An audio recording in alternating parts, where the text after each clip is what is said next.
తాజా అంశాన్ని చూస్తున్నాం. కరీంనగర్ జిల్లా రామగూడెం మండలం పొట్యాలలో రోడ్డు ప్రమాదం చోటు చేసుకుంది.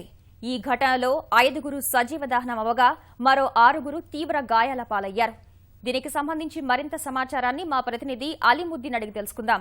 అలీముద్దీన్, చెప్పండి, ఈ ఘటన అసలు ఎలా చోటు చేసుకుంది? దీనికి సంబంధించి పూర్తి సమాచారం ఏంటి?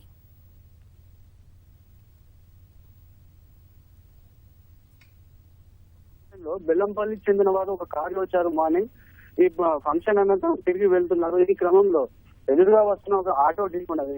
ఆటోలో 6గురు ఉన్నారు. అయితే అందులో పెట్రోల్ క్యాన్ పట్టుకుని వస్తున్నారు. అంటే వీళ్ళు లూజ్ గా షాప్ లో పెట్రోల్ అమ్ముతారు. ఆ పెట్రోల్ క్యాన్ ఉంది. ఈ ఇద్దరు వేగంగా వచ్చి ఢీకొనడంతో పెద్ద మంట చెలరేగినాయి. అందులో ఇద్దరు చనిపోయారు, కారులో ఉన్నవాళ్ళు. అలాగే ఆటోలో ఉన్న వాళ్ళు కూడా 3 చనిపోయారు. ఆటోలో 2 మహిళలు కూడా ఉన్నారు. మరో 6గురి పరిస్థితి తీవ్ర విషమంగా ఉంది. వీళ్ళందరినీ ఆసుపత్రికి తరలించారు. అయితే ఈ క్యాన్ లో ఉన్న పెట్రోల్ వల్ల మంటలు అంటుకోవడం వల్ల ఈ ప్రమాదం జరిగింది. సంఘటనా స్థలంలోనే అందరు సజీవదనం అయ్యారు. మరో ఇంకా మంటలు చెలరేగుతున్నాయి. ఇప్పుడు అక్కడికి అగ్నిమాపక సిబ్బంది వచ్చి మంటలు ఆపుతున్నారు. ధన్యవాదాలు అలీముద్దీన్.